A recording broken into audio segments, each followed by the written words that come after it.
ചില ആളുകൾ ചോദിച്ച കാര്യമാണ്. നിസ്കാരത്തിൽ സ്ത്രീകൾ അവരുടെ കാലുകൾ അവ മറഞ്ഞിട്ടില്ല എങ്കിൽ, കാലുകളുടെ ചെറിയ ഭാഗം പുറത്തേക്ക് കാണുന്നുണ്ട് എങ്കിൽ, അതല്ലെങ്കിൽ അവരുടെ മുടിയുടെ ഭാഗങ്ങൾ കുറച്ചു ഭാഗം പുറത്തേക്ക് വന്നിട്ടുണ്ട് എങ്കിൽ എന്താണ് അവരുടെ നിസ്കാരത്തിൻ്റെ വിധി? വളരെ ഗൗരവപ്പെട്ടൊരു വിഷയമാണ് നിസ്കാരം. സഹോദരിമാർ നിസ്കാരത്തിലേക്ക് പ്രവേശിക്കുന്നതിന് മുൻപ് പുരുഷന്മാരെക്കാൾ സ്ത്രീകൾ ശ്രദ്ധിക്കേണ്ട ഒരു കാര്യമാണ് തങ്ങളുടെ ഔറത്ത് മറക്കുക എന്നത്. പുരുഷന്മാരെ സംബന്ധിച്ചിടത്തോളം അവരുടെ പൊക്കിളിനും മുട്ടിനും ഇടയിലാണ് അവരുടെ ഔറത്ത്. ഇത് രണ്ടും പൂർണ്ണമായി മറഞ്ഞു കഴിഞ്ഞാൽ അവരുടെ ഔറത്ത് മറഞ്ഞു. പക്ഷേ സ്ത്രീകളെ സംബന്ധിച്ചിടത്തോളം അവർ മുഴുവൻ ഔറത്താണ്. മുഖവും കൈകളും ഒഴികെ നിസ്കാരത്തിൽ മുഖവും കൈകളും ഒഴികെ മറ്റെല്ലാം ഔറത്താണ്. അവ മുഴുവൻ മറച്ചുകൊണ്ട് നിസ്കരിക്കുക എന്നത് നിർബന്ധമാണ്. അതുകൊണ്ട് നിസ്കരിക്കുന്നതിന് മുൻപ് ഈ പറഞ്ഞ ഭാഗങ്ങളെല്ലാം മറഞ്ഞിട്ടുണ്ടോ എന്ന് അവർ പ്രത്യേകം ശ്രദ്ധിക്കേണ്ടതുണ്ട്. അതുകൊണ്ടാണ് ഉലമാക്കൾക്കിടയിൽ ഇത്തിഫാഖുള്ള ഏകാഭിപ്രായമുള്ള കാര്യങ്ങളിലൊന്നാണ് സ്ത്രീകൾ അവർ നിസ്കരിക്കുമ്പോൾ രണ്ടു കാര്യങ്ങൾ വേണം. ഒന്ന് ഖിമാറാണ്, അവരുടെ തട്ടമാണ്. രണ്ട് ദിർആൻ, അവരുടെ ശരീരം മുഴുവൻ മറക്കുന്ന വസ്ത്രമാണ്. ഇത് രണ്ടുമില്ലാതെ സ്ത്രീകളുടെ നിസ്കാരം ശരിയാവുകയില്ല. പുരുഷനെ സംബന്ധിച്ചിടത്തോളം അവൻ മുട്ടും പൊക്കിളും അടക്കം മറച്ചു കഴിഞ്ഞാൽ നിസ്കാരം ശരിയായി. അവൻ രണ്ടു വസ്ത്രത്തിൽ നിസ്കരിച്ചാൽ അതാണ് ഏറ്റവും നല്ലത്. ഒരു മുണ്ടും അതിന് മുകളിൽ ഒരു മേൽവസ്ത്രവും, അതാണ് ഏറ്റവും നല്ല നിസ്കാരം. അങ്ങനെ നിസ്കരിക്കേണ്ടത്. എന്നാൽ സ്ത്രീകളെ സംബന്ധിച്ചിടത്തോളം ഇത് രണ്ടുമാണ്. ഒന്ന് ഖിമാറാണ്, അവരുടെ തല മുഴുവനായി മറക്കുന്ന തട്ടമാണ്. രണ്ട് ദിർആൻ, അവരുടെ ശരീരം മുഴുവൻ മറക്കുന്ന കുപ്പായം, കാലുവരെ മറക്കുന്ന കുപ്പായം. റസൂലുള്ളാഹി സ്വല്ലല്ലാഹു അലൈഹി വസല്ലം അവിടുന്ന് പറഞ്ഞു, ലാ യഖ്ബലുല്ലാഹു സ്വലാത ഹായിദിൻ ഇല്ലാ ബിഖിമാർ. പ്രായപൂർത്തിയെത്തിയ ഒരു സ്ത്രീ അവൾ ഖിമാർ ധരിക്കാതെ, അവൾ തട്ടം ധരിക്കാതെ, തല മറക്കാതെ നിസ്കരിച്ചാൽ അവളുടെ നിസ്കാരം സ്വീകരിക്കുകയില്ല. വളരെ ഗൗരവപ്പെട്ട വിഷയമാണ്. അവളുടെ മുടി മറക്കണം, അവളുടെ കഴുത്ത് മറക്കണം, ചെവി മറയണം, അതുപോലെ തന്നെ കാലുകൾ പൂർണ്ണമായും മറയണം. ഇങ്ങനെ മറച്ചുകൊണ്ടേ അവൾ നിസ്കരിക്കാൻ പാടും.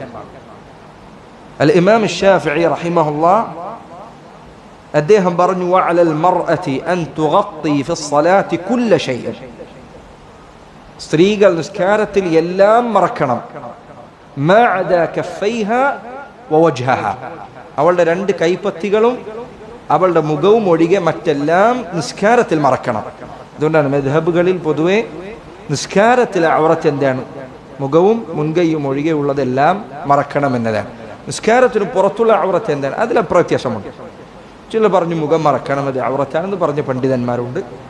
അത് മറക്കേണ്ടതില്ല എന്ന് അഭിപ്രായപ്പെട്ട ഉലമാക്കൾ, അതിലാണ് അഭിപ്രായവ്യത്യാസം. നിസ്കാരത്തിൽ ഈ പറഞ്ഞ അഭിപ്രായ വ്യത്യാസമില്ല. മുഖവും മുൻകൈയും ഒഴികെയുള്ളത് മറക്കണം, അതല്ലാതെ അവളുടെ നിസ്കാരം സ്വീകരിക്കുകയില്ല. ഇമാം ശാഫിഈ റഹിമഹുല്ലാഹ് അദ്ദേഹം തന്നെ പറഞ്ഞു, നിസ്കാരത്തിൽ ഒരു സ്ത്രീയുടെ ഔറത്ത് മറയുന്നതിനെ കുറിച്ച് അദ്ദേഹം പറഞ്ഞു, فإذا انكشف من الرجل في صلاته شيء مما بين سرته وركبته. ഞാനിത് വളരെ പ്രാധാന്യമുള്ളതുകൊണ്ട് ഇമാം ഷാഫിഈയുടെ ഈ വാക്ക് ഉമ്മിൽ നിന്ന് അതുപോലെ എടുത്തു വായിക്കാൻ, ഇത് വളരെ പ്രധാനപ്പെട്ട, നിങ്ങൾ നന്നായി ശ്രദ്ധിക്കേണ്ട വിഷയമാണ്. അദ്ദേഹം പറഞ്ഞു, ഒരു പുരുഷൻ നിസ്കാരത്തിൻ്റെ സന്ദർഭത്തിൽ അവൻ്റെ പൊക്കിളിനും അവൻ്റെ മുട്ടിനും ഇടയിലുള്ള ഏതെങ്കിലും ഒരു ഭാഗം പുറത്തേക്ക് വെളിവായാൽ ശ്രദ്ധിക്കുക, പുരുഷന്മാർ ശ്രദ്ധിക്കുക. ചില ആളുകൾ നിസ്കാരത്തിന് വരും, അവൻ്റെ പാൻസിൻ്റെ തൊട്ട് മുകളിൽ അവസാനിക്കുന്ന ഷർട്ടും അതുപോലെ പൊക്കിളിന് താഴെ ധരിച്ചിട്ടുള്ള പാൻറ്റും ആയിരിക്കും ഇട്ടിട്ടുണ്ടാവുക. ഇത് റുകൂഇലേക്ക് പോയാൽ അവൻ്റെ പുറംഭാഗം കാണും. ചിലപ്പോൾ അള്ളാഹു കാക്കട്ടെ, ചില ആളുകളുടെ പിറകുവശം അതിൽ ഔറത്തായ ഖലീദായ ഏറ്റവും കടുത്ത ഔറത്ത് എന്ന് പറഞ്ഞത് മുൻഭാഗവും പിറകുഭാഗവുമാണ്. അത് തന്നെ ചിലപ്പോൾ അതിൻ്റെ ചെറിയൊരു ഭാഗം കാണും, അതല്ലെങ്കിൽ അതിൻ്റെ വിടവ് കാണും. അത്ര വൃത്തികേടാണിത്, എന്ത് മോശത്തരമാണിത്. നിസ്കാരത്തിന് ചിലപ്പോൾ ജമാഅത്ത് നിസ്കരിക്കുമ്പോൾ കാണാം, മുന്നിൽ നിൽക്കുന്നവൻ ചിലപ്പോൾ ഈ കോലത്തിൽ നിസ്കരിക്കും. എന്ത് വൃത്തികേടാണ് ഈ ചെയ്യുന്നത്. നിസ്കാരത്തിനല്ലേ ഈ വരുന്നത്? സഹോദരങ്ങളെ, യുവാക്കളെ, നിങ്ങൾ ഈ കണ്ട തോന്നിവാസങ്ങളായിട്ട് മസ്ജിദിലേക്ക് വരരുത്. അള്ളാഹിൻ്റെ മുന്നിലല്ലേ നിൽക്കുന്നത്? ഈ കാര്യം നിങ്ങൾ ശ്രദ്ധിക്കണം.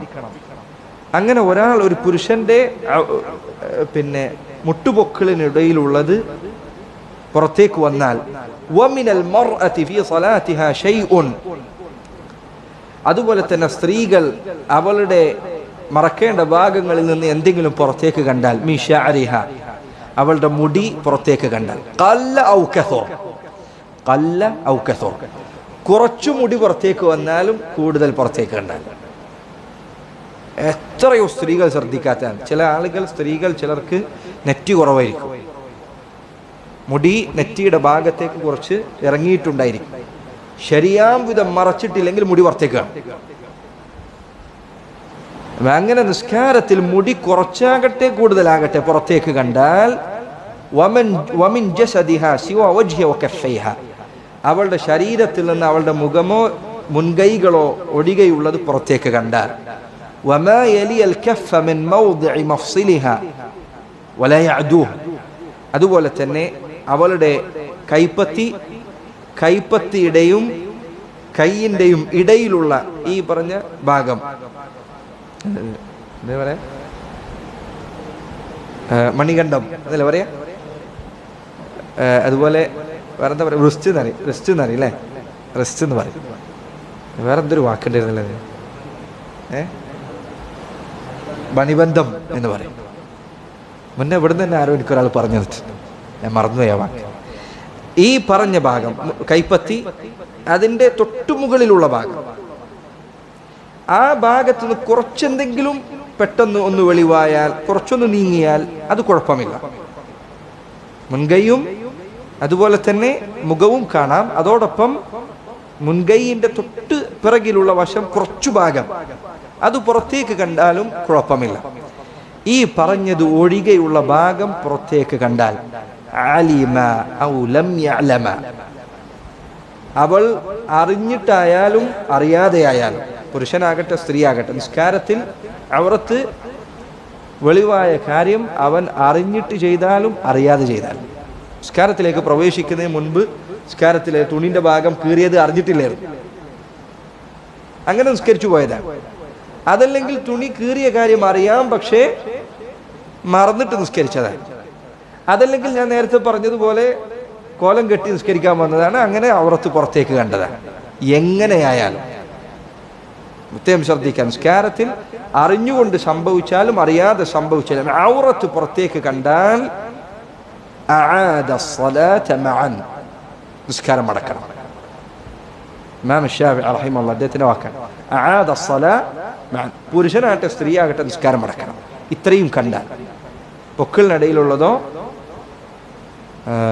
പൊക്കിളിനും മുട്ടിനിടയിലുള്ളത് പുരുഷന്മാർക്ക്, സ്ത്രീകളെ സംബന്ധിച്ചിടത്തോളം അവരുടെ മുഖവും മുൻകൈയും ഒഴികെയുള്ള ഭാഗത്തിൽ നിന്ന് എന്തെങ്കിലും, മുടിയാകട്ടെ കുറച്ചാകട്ടെ കൂടുതലാകട്ടെ, എന്ത് കണ്ട നിസ്കാരം മടക്കണം, വീണ്ടും നിസ്കരിക്കണം, നിസ്കാരം മടക്കി നിർവഹിക്കണം.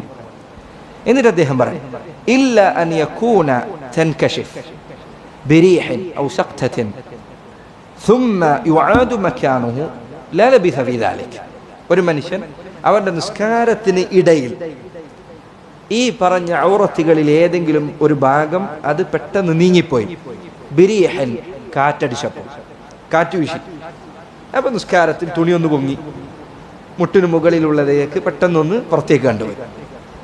അതല്ലെങ്കിൽ തട്ടം അത് നീങ്ങിപ്പോയി, അവളുടെ മുടി കുറച്ചു ഭാഗം പുറത്തേക്ക് കണ്ടു. ഔ ശഖ്ത, അതല്ലെങ്കിൽ അവൾ വീണുപോയി, അല്ലെങ്കിൽ അവൻ വീണുപോയി, അപ്പൊ തുണി നീങ്ങിപ്പോയി.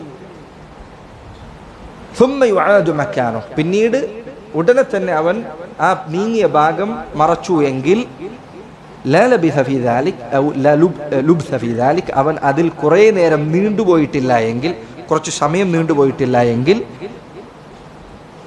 അവൻ നിസ്കാരം അടക്കേണ്ടതില്ല. അങ്ങനെയാണ് എങ്കിൽ അതിൽ നിസ്കാരം അടക്കേണ്ടതില്ല. എന്താ ഇപ്പം പറഞ്ഞത്? കാറ്റ് വീശി അതിൽ ആൾ വീണുപോയി.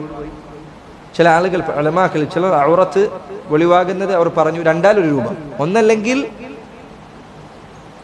കുറഞ്ഞ ഔറത്ത്, വളരെ കുറച്ചൊരു ഭാഗം, നേരത്തെ സ്ത്രീകളുടെ കാര്യത്തിൽ പറഞ്ഞതുപോലെ വളരെ കുറഞ്ഞൊരു ഭാഗം, അത് കുറച്ചധികം സമയം പുറത്തേക്ക് കണ്ടു. അതല്ലെങ്കിൽ വളരെ വലിയ ഒരു ഭാഗം അത് കുറഞ്ഞ സമയത്തേക്ക് പുറത്തേക്കാണ്. ഉദാഹരണത്തിലൂടെ പറയാം. ഒരാളുടെ ഔറത്ത് ഉദാഹരണത്തിന് മുട്ടിന്റെ ഒരു മുകൾ ഭാഗം, ഒരു കുറച്ചു ഭാഗം, അത് കുറച്ചധികം നേരം നീണ്ടുപോയി. ഒരു റക്അത്ത് നിസ്കാരത്തിൽ ഏതാണ്ട് ഫാത്തിഹ ഓതി, സൂറത്ത് ഓതി, കുറച്ചു ഭാഗം, വളരെ ചെറിയൊരു ഭാഗം, അത് കുറച്ചു അധികം നേരം ഈ പറഞ്ഞ സമയം നീണ്ടുപോയി. ഔറത്ത് കുറച്ചാണ്, സമയം കൂടുതലുണ്ട്. അതല്ലെങ്കിൽ ഔറത്ത് കൂടുതലുണ്ട്. ഉദാഹരണത്തിന് അവന്റെ വസ്ത്രം മേലേക്ക് നീങ്ങി, പക്ഷെ കുറഞ്ഞ സമയം മാത്രമേ ഉണ്ടായുള്ളൂ, 5 സെക്കൻഡ് അല്ലെങ്കിൽ 3 സെക്കൻഡ് അത്രയേ ഉണ്ടായുള്ളൂ. അപ്പോഴൊക്കെ അവനത് ശരിയാക്കി. ഇങ്ങനെ സംഭവിച്ചാൽ നിസ്കാരം ബാത്തിലാവില്ല. 2 കാര്യം ഞാൻ പറഞ്ഞു. ഒന്നല്ലെങ്കിൽ കുറഞ്ഞ ഔറത്ത് കൂടുതൽ സമയം, കൂടിയ ഔറത്ത് കുറഞ്ഞ സമയം, ഇതുകൊണ്ട് നിസ്കാരം ബാത്തിലാവില്ല. അതല്ലാത്തത് സംഭവിച്ചാൽ കൂടിയ ഔറത്ത് കുറേ നേരം പുറത്തേക്ക് കണ്ടു. ഉദാഹരണത്തിന് ഒരാളുടെ മുട്ടിന്റെ മുകളിലേക്ക് ധാരാളം നീങ്ങി അവനത് കുറച്ച് അധികം നേരം അങ്ങനെ തന്നെ നീണ്ടു നിന്നു, നിസ്കാരം ബാത്തിലായി. മുട്ടിന്റെ താഴേക്ക് കുറച്ചധികം നീണ്ടു, അത് കുറേ നേരം അങ്ങനെ തന്നെയാണ്. പൊക്കിളിന് താഴേക്ക് കുറച്ചു ഭാഗം പുറത്തേക്ക് കുറേ അധികം. അതല്ലെങ്കിൽ അവന്റെ പിൻഭാഗം നീങ്ങിപ്പോയി. ഇപ്പൊ ഞാൻ നേരത്തെ പറഞ്ഞു, നിസ്കാരത്തിൽ ജാതി പാൻ്റ് ഇട്ട് വരുന്ന ആൾ, ഔറത്ത് ഏറ്റവും കഠിനമായ ഭാഗമാണ്.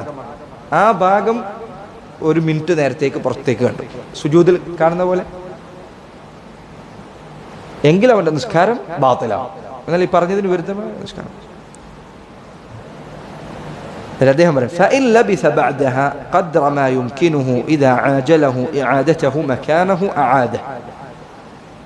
അവന് ഔറത്ത് നീങ്ങിയതിന് ശേഷം അത് നീക്കാൻ സമയം ലഭിച്ചിട്ടും അവനത് നീക്കാതെ തുടർന്നു പോയാൽ നിസ്കാരം മടക്കണം. അപ്പൊ ഞാൻ നേരത്തെ പറഞ്ഞതുപോലെ, ഉദാഹരണത്തിന് ഒരാൾ നിസ്കാരത്തിനിടയിൽ നിന്നു 3ാമത്തെ റക്അത്തിലേക്ക് എത്തി. അപ്പോഴാണ് അവന് മനസ്സിലായത് അവന്റെ തുടയുടെ ഒരു ചെറിയ ഭാഗം കുറച്ച് കീറിയിട്ടുണ്ട്.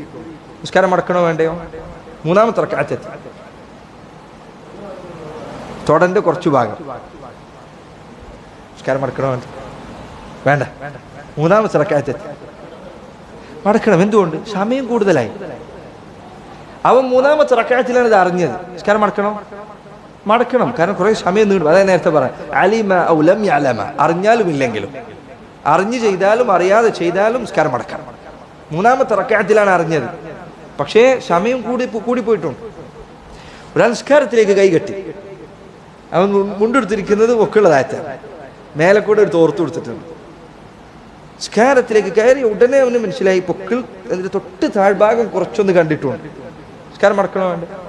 ഇല്ല. കുറച്ച് സമയം കുറഞ്ഞ ഔറത്ത് പുറമേക്ക് കണ്ടിട്ടുണ്ട്. അവനെപ്പോൾ തന്നെ നിസ്കാരത്തിൽ ശരിയാക്കിയാൽ കഴിഞ്ഞു. സഹോദരങ്ങളെ, നിസ്കാരത്തിന്റെ ഷർത്തുകളിൽ ഒന്നാണ് ഔറത്ത് മറക്കാന്നുള്ളത്. അതിന്റെ കാര്യത്തിൽ നിങ്ങൾ അലസത കാണിക്കരുത്. പുരുഷന്മാരും സ്ത്രീകളും ഈ കാര്യം വളരെ ഗൗരവത്തിൽ ശ്രദ്ധിക്കണം എന്ന് ഓർമ്മപ്പെടുത്തുകയാണ്.